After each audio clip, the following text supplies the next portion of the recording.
The moment I saw the words, transfer of ownership, and the blank space waiting for my signature with my name on it, I understood that if I signed tonight, I would not only lose the lake house, I would lose the last part of myself.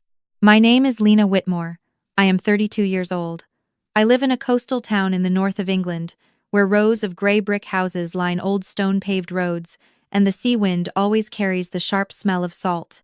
In my neighbor's eyes, I am the well-behaved daughter of the Whitmore family, steadily employed, no scandals, no rebellion, but no one knows that for the past 10 years I have lived like someone borrowing her own life. If you are following this story, please tell me where you are listening from, who you are listening with, and what time it is right now. Those things help me know that I am not speaking alone. I once had a scholarship for fine arts in London.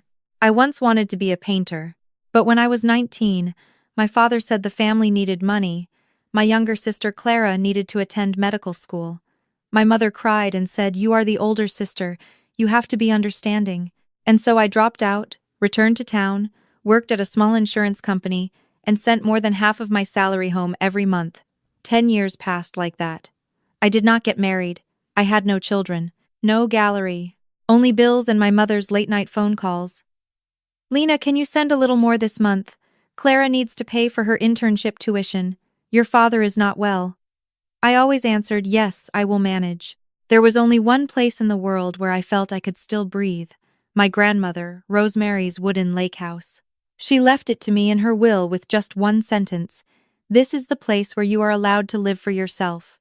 The house was 20 minutes' drive from town, right by a pine forest, facing a still lake. Every weekend I escaped there, made tea, painted, and imagined a different life. 3 months ago, my grandmother passed away, and from then on, my family changed. My father started calling me home more often. My mother talked a lot about Clara's future. Clara texted me asking about the lake house. "Are you planning to sell it? It's a waste to leave it empty," I replied vaguely. I did not want to think about it. That house was the last thread keeping me from feeling like I was just an ATM with a heart. Then 1 week before my birthday, my mother called with an unusually cheerful voice. "The family will throw you a big party," she said. "At the Rose Crown restaurant, all the relatives are invited. This is a special birthday." I was surprised. My family had never celebrated my birthday like that. Usually it was just a small cake and a quick eat, then go to sleep. "Why so big this time?" I asked. "Because you deserve it," my mother replied. "You are the pride of the family." That sentence made me uneasy rather than happy. That evening I wore a simple blue dress and brought the only gift I wanted to have, a painting I made of my grandmother by the lake. I walked into the Rose Crown restaurant with crystal chandeliers, white tablecloths, and more than 50 relatives already seated and waiting.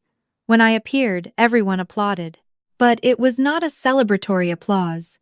It felt like a ritual. My father stood up first. He raised his wine glass. "Today is not only Lena's birthday, it is also the day our family comes together to discuss something important." My heart tightened slightly. My mother smiled at me, a smile too round, too perfect. Clara sat beside her in a red dress with heavy makeup, looking like someone about to step on stage to receive an award. "Sit down," my mother said. "We have a surprise for you." I sat in the empty chair in the middle of the long table.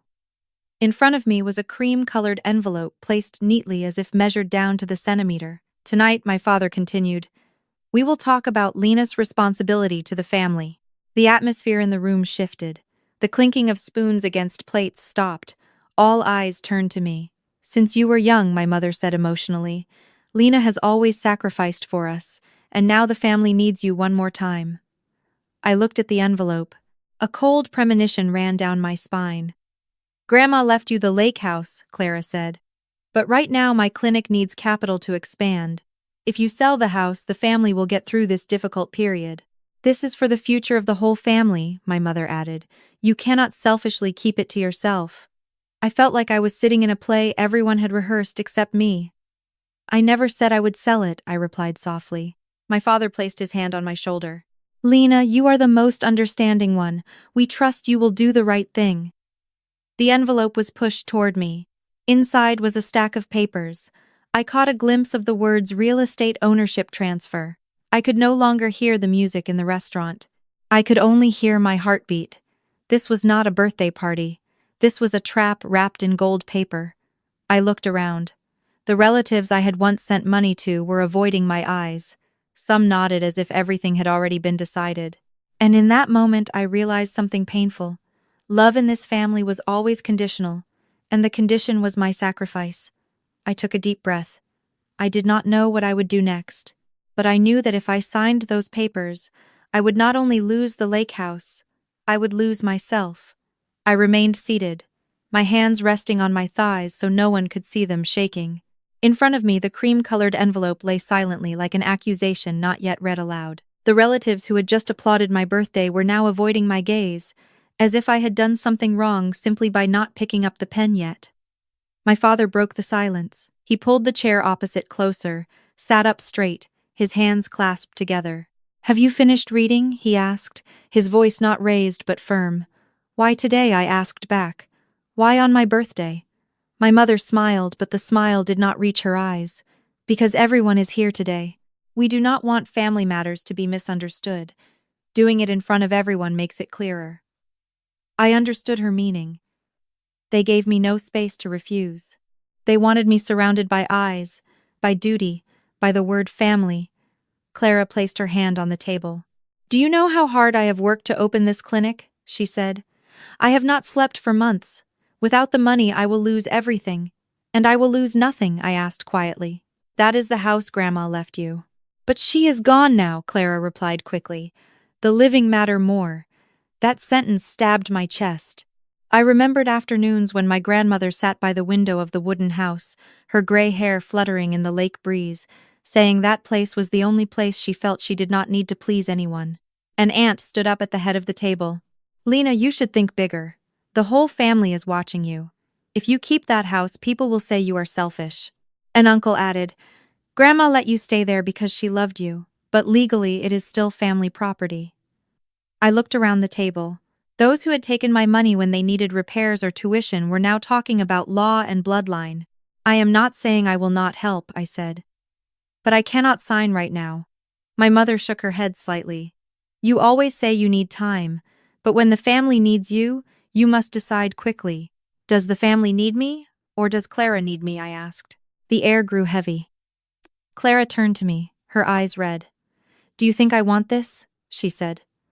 "I do not want to ask you either, but I have no other choice." My father stood up. "Enough. Lena, you have to understand your responsibility. You have always been the understanding one. Now is no different." I gave a thin smile. Does being understanding mean always giving in? No one answered. I looked down at the papers again. Bold printed words. Transfer. Ownership. Seller's signature. My name sat at the bottom like an empty space waiting to be filled. "You just need to sign," my mother said. "After that, we are still a family. No one will blame you." I looked up at her. "And if I do not sign?" My mother paused for a second, then said, "Then you place yourself outside the family." The words fell onto the table like a shattered plate.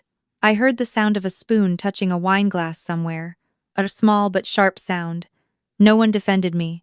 No one said, "Let the girl think." Everyone was waiting for me to sacrifice one more time, as if it were my instinct. "Why does no one ask what I want?" I asked, my voice beginning to shake. "Because you always put family first," my father replied. "That is who you are." "No, that is the role they assigned me." I looked at Clara. "If I say no, what will you do?" Clara lowered her head. "I will fail. And if I say yes," I continued, "I will lose the house Grandma left me, lose the only place where I still remember her. Have you thought about that?" Clara said nothing. I felt a hollow open inside me. I realized no one had ever asked how I felt. They only asked how much I could give. My father placed the pen in front of me. "Lena, sign it. Do not make this harder. You are doing this because you love the family, right?" I pulled my hand away. "No," I said. "I am being forced." The table erupted in murmurs. Some whispered. My mother froze as if slapped. "What did you say?" she asked. I said, "This is not a birthday party. This is a meeting to force me to sell Grandma's house." No one denied it. I stood up. My legs felt weak, but I forced myself to stay upright. I need to step outside for a moment, I said. I cannot breathe here. My father blocked me. Sit down. We are not finished. I looked at him. For the first time in my life, I did not see my father as a protector. I saw him as a gatekeeper. And in that moment, I realized something terrifying. If I signed tonight, this would repeat forever. Next time, it would be my retirement savings. Then, my life. I turned to find some space to breathe, and my eyes met a woman sitting in the far corner of the restaurant. She did not join the argument, did not look at the papers. She only looked at me. Her gaze was not pitying, not urging. It felt like she was waiting for a moment already decided. For an instant, I felt she was not a stranger, and for reasons I could not explain, a strange thought formed inside me. Perhaps this party held something my family did not control. I could not take my eyes off her. In the room full of whispers and judgmental looks, she sat still as if she did not belong to the party. There was no wine or birthday cake in front of her. Only an old handbag placed neatly on her lap. She looked at me for a long time. Not with the curiosity of relatives, not with pity. It felt like a quiet confirmation that at last, you see me. I swallowed and asked who she was. Not loudly, but enough for those nearby to hear. My mother snapped her head around, and in that instant her expression changed. No longer the rigidity of someone controlling a family meeting, but a fast, real panic. My mother said there was no one and told me I was stressed and seeing things, but I knew I was not mistaken. The woman stood up. She walked slowly toward the table. Her shoes made no loud sound, yet the entire room fell silent as if everyone was holding their breath. She called my mother by her name, Victoria, and said it had been a long time. My mother went pale and said she had no right to be here. The woman replied that she was invited by Rosemary. My grandmother's name echoed through the room like a bell striking memory, and I felt my throat go dry. I asked who she was. The woman turned to me, her eyes softening, and said she was Patricia, my mother's sister. The room erupted in gasps. Some whispered that my mother had never mentioned a sister. Others asked why this woman was here. I looked at my mother, and she avoided my gaze. Patricia said my grandmother told her to come and that she knew this would happen. My mother shouted for me not to listen and said Patricia was the one who abandoned the family. Patricia did not react. She simply opened her bag and took out an old phone. She addressed my mother and said she should not repeat her mistake with this child.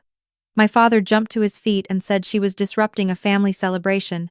Patricia replied that she was stopping a trap. My heart pounded so hard my ears ached. I did not understand what was happening, but I knew this was no longer just my story. Something bigger was being dragged into the light. I asked Patricia to explain. She looked at me and asked if I knew why she no longer appeared in this family. I shook my head.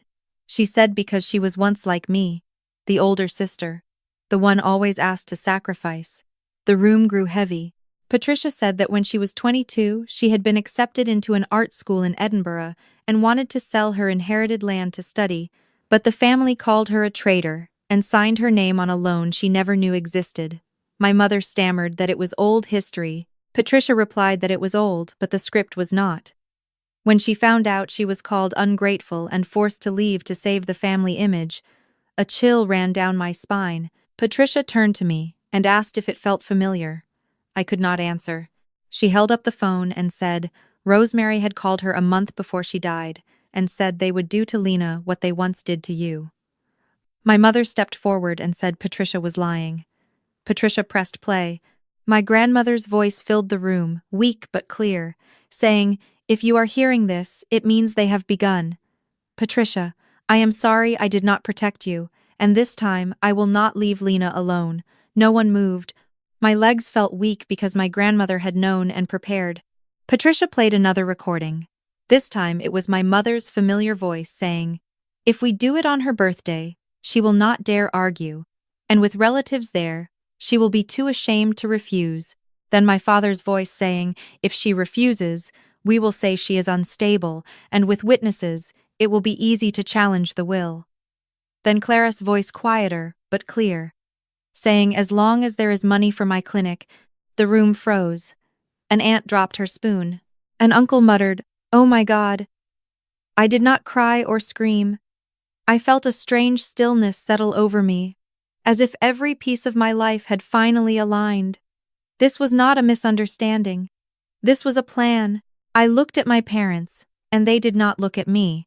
They looked down at the table. I said this was why everyone needed to be here, so I would have no way out. No one argued. Clara began to cry and said she did not know it would become this. I said you knew and you only thought I would sign like every other time. The truth of my own words startled me. I turned to Patricia and asked if my grandmother left anything else. Patricia nodded and said there was a letter, but she would only give it when I was strong enough to hear it. I took a deep breath and said, now was the time. The room was no longer noisy and no one dared speak. I took the envelope Patricia handed me.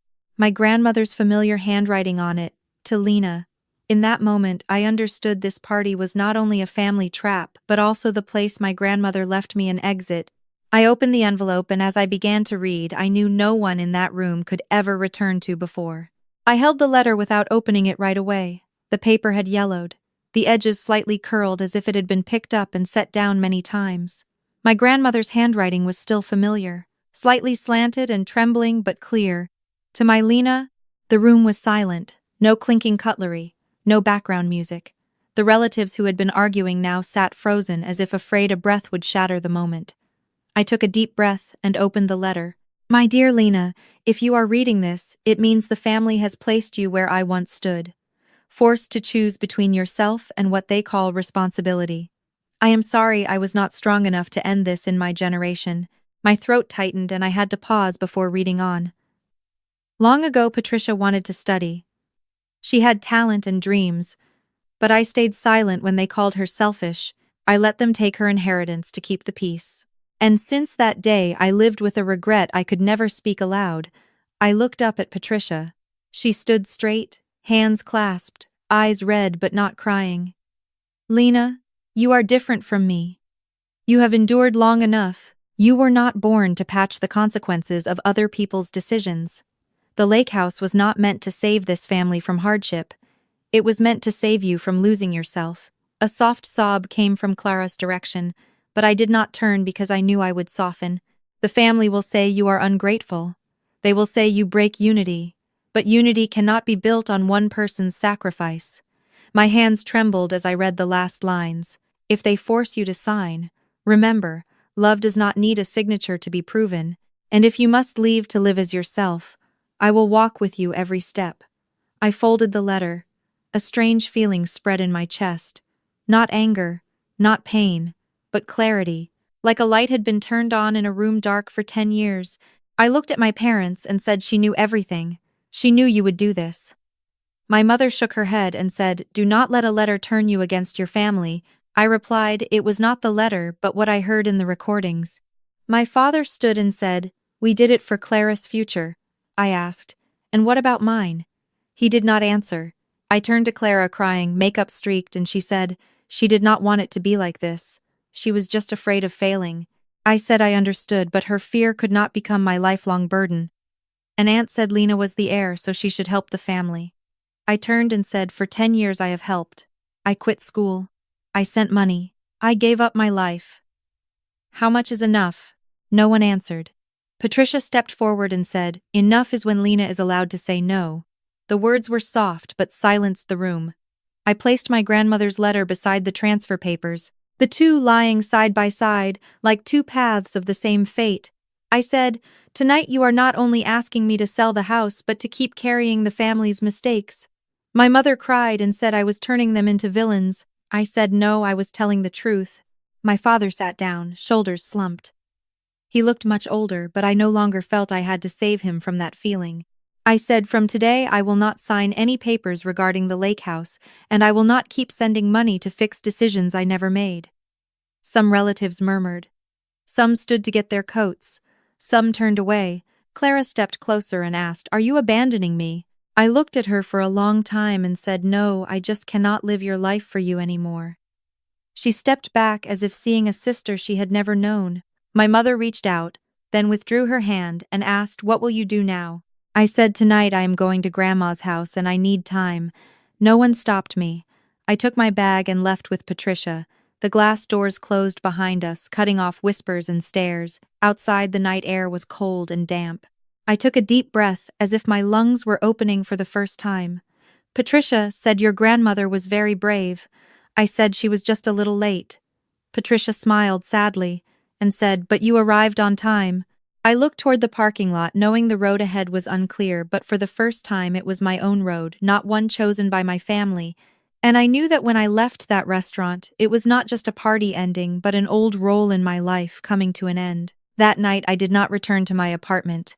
I drove straight to my grandmother's lake house, the familiar road winding through old pines, headlights sweeping across tall, thin trunks like silent gatekeepers. When I stopped at the old wooden gate, my heart pounded until my ears rang. It had been 10 years since I came here alone. I opened the door. The smell of damp wood, sea salt, and earth rushed in. Everything was still there. The armchair, where she used to knit, the small wooden table with dried flowers, the window corner where morning light fell onto the old pottery wheel.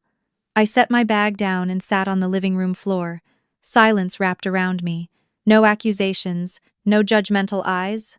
Only me and the house that once told me I was enough. I cried. Not the choking sobs from the restaurant, but the exhausted cry of someone finally putting down a burden carried too long. I cried for my youth, for the years spent believing that if I sacrificed just a little more, my family would finally love me. As my tears finally ran dry, I got up and opened the window. The sea wind blew in, carrying that sharp, salty smell. I whispered, "Grandma, I am home." The next morning, I woke to sunlight hitting my face. My phone kept buzzing on the table. I did not need to look to know who it was. My mother, my father, Clara. Then unfamiliar numbers. I did not answer. I made coffee and sat on the porch watching the lake sparkle. I had never seen a morning feel this peaceful. By noon, I got a text from Clara saying I had made everything a mess, and the whole family was talking about me. I stared at the words for a long time, and then replied, "No, I just am not pretending anymore." A moment later, she texted back that she needed money to keep the clinic, and of course I did. I typed, then erased, and finally sent, "You need to find another way. I cannot be that way anymore." There was no reply. That afternoon, Patricia came. She brought 2 paper bags full of food and a thick blanket. She said, "You cannot live on coffee and feelings." We ate dinner in silence.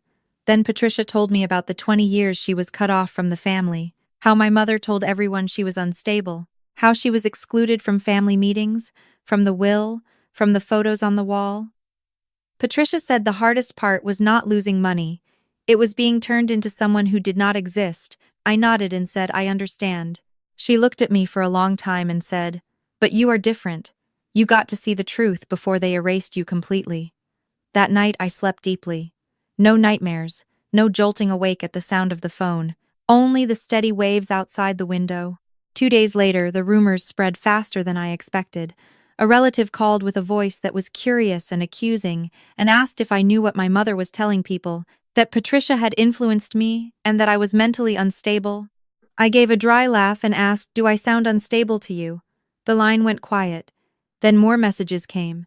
Some people defended me. Some called me selfish. Some said I had destroyed the family honor. I realized something. It was the same story, but everyone heard a different version, and I did not have the strength to correct all of them. That night, I opened the wooden box my grandmother left behind. Inside were not only letters, but a stack of old papers. Her journal. I read until late.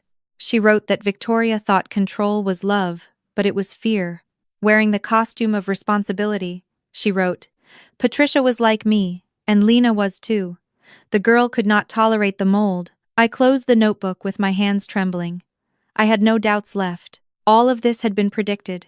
1 week after the party, my father showed up at the lake house. He stood there a long time before knocking.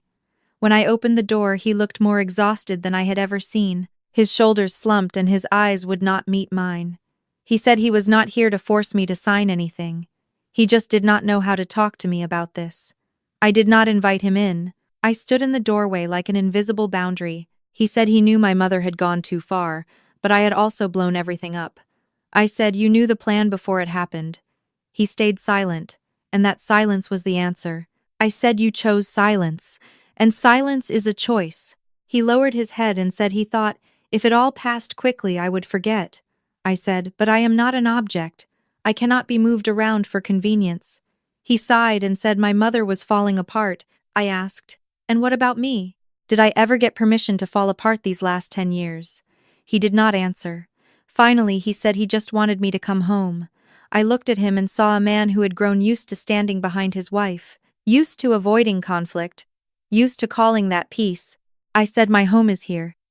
The place where no one makes me sign something in order to be loved. He left without saying anything else. That night I sat on the porch with Patricia. The moon reflected on the lake. Patricia asked if I was scared. I said, of course. "I am losing my family," Patricia said. "No. You are losing an old role. Your real family is the one you are starting to build." I thought about Emma, Lily, Tyler. I thought about the quiet messages asking if I was okay. I thought about this house where for the first time I did not have to ask permission to stay. Maybe freedom does not arrive in one heroic moment. Maybe it arrives in mornings when you no longer fear the phone ringing, and I knew the road ahead would not be easy, but at least it was no longer the road someone else had drawn for me. The days that followed moved slowly but tight as a string. I started to settle into life at the lake house, mornings making coffee, opening the windows, listening to the wind move through the pines, then sitting with my grandmother's old notebooks. Each page felt like a buried piece of memory, and the more I read, the more I understood why she left this house to me and not to my father or Clara. But that peace did not last. One morning I received an email from a family lawyer. The subject line was brief, about the ownership of the lake house. I opened it with a cold feeling along my spine. They had officially started a legal process to pressure me.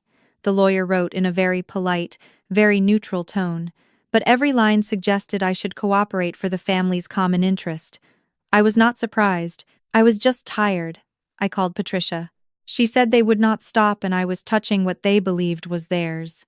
I said, "But the will is legal and I am not wrong."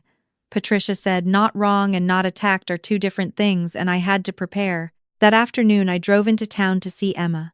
We sat in a small cafe near her office, where for the first time I told my friend the whole story. From the party, the paperwork, to the fact that my father knew in advance and stayed silent, Emma listened without interrupting. When I finished, she squeezed my hand. She said, "They are trying to turn you into the traitor, but the truth is, you are the first person in that family who ever dared to say no." I gave a sad smile and said I did not know if I was strong enough to keep going. Emma said I did not need to be strong. I just needed to be honest. That night I got a long message from my mother. She said I had embarrassed her in front of the entire family, and I had to think about the family's honor. I read it again, and realized there was not a single word asking if I was okay. Not a single word about how I felt. I replied with one sentence. "You have never asked what I want." There was no response. 2 days later, Clara came to the lake house. She did not warn me. When I opened the door, she stood there thinner than I remembered, her eyes red, her hair tied up in a hurry. For the first time she looked unsure. She asked if she could come in. I hesitated for a few seconds, then stepped aside. Clara looked around the living room, and her eyes landed on my grandmother's photo on the wall. She swallowed hard. She said she did not think I would really leave home. I said I did not leave. I just would not stay where I was being forced. Clara sat down with her hands clenched together. She said her clinic was about to go bankrupt, and our mother was telling everyone I was deliberately abandoning her. I asked if she had been saying that too. Clara stayed silent for a long time and then said at first she did. Something cracked open in my chest. Clara said she believed I owed her because grandmother always loved me, and she thought this house should have helped her. I asked, "And now?" Clara looked up and said now she was tired and she did not want to keep living on my money.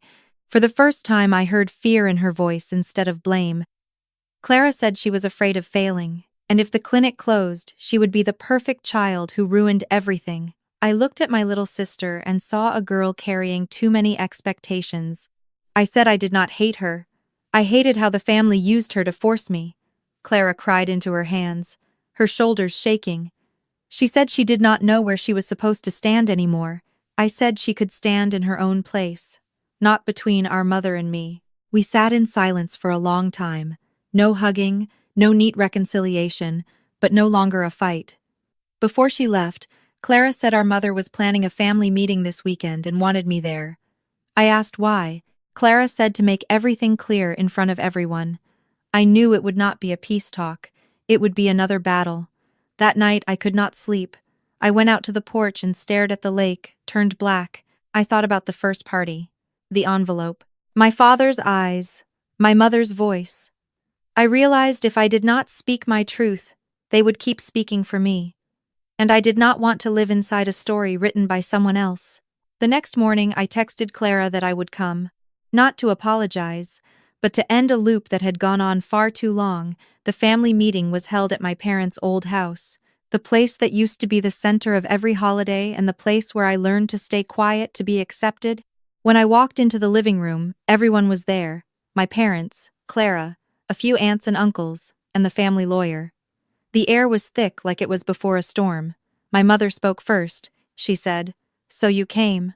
Her voice calm to the point of cold, and she said, "We need to make this clear." I sat across from her and kept my back straight.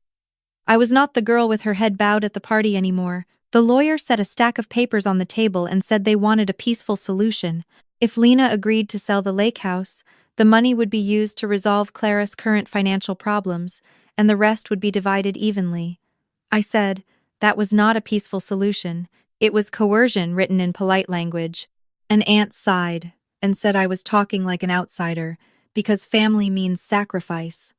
I said I had sacrificed for 10 years, and no one ever asked if I wanted to. My mother turned to me with eyes sharp as a blade and said, I was making myself a victim. When Clara needed help, I said Clara needed responsibility for her choices, not my grandmother's property. My father spoke in a weak voice and asked if I could be gentler because this was breaking my mother. I looked at him for a long time and asked if he remembered the time I was breaking, and I asked him just once to stand with me. He said nothing.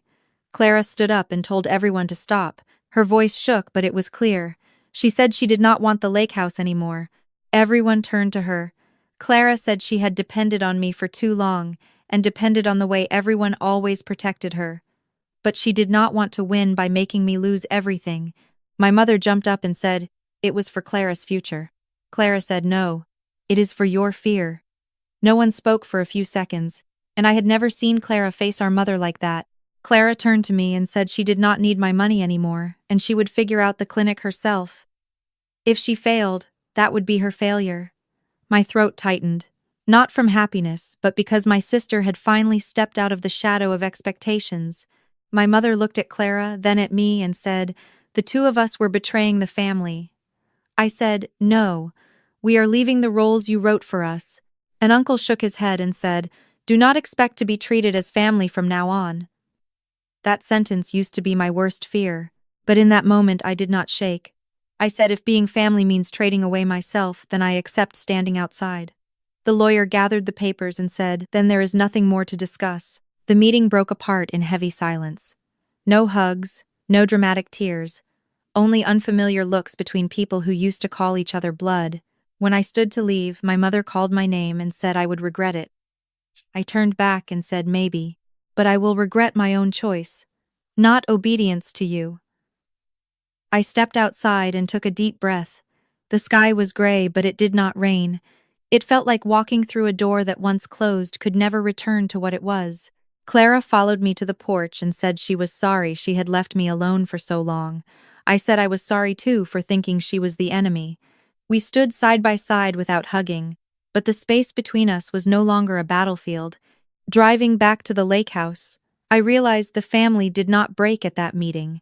It had been cracked for a long time. The meeting only brought the crack into the light, and for the first time I did not want to seal it with my silence anymore. After that meeting, I returned to the lake house with a strange emptiness. Not sharp pain and not full relief, more like taking off a coat worn too long. The skin still held the creases but could finally breathe. The first days I barely spoke to anyone. I cleaned the house, wiped every window frame, washed every curtain, rearranged my grandmother's bookshelves. Every object stirred a memory. Sometimes I laughed, remembering how she once scolded me for breaking a glass. Sometimes I stood still for minutes, just from seeing the sweater she never finished knitting. I realized this was not just a house. This was the place where I was allowed to exist without proving my worth.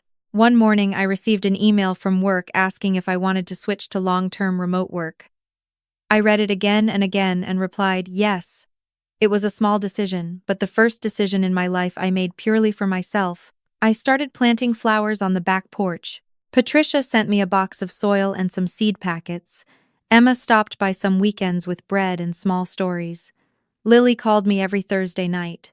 Tyler sent photos of a newly adopted cat.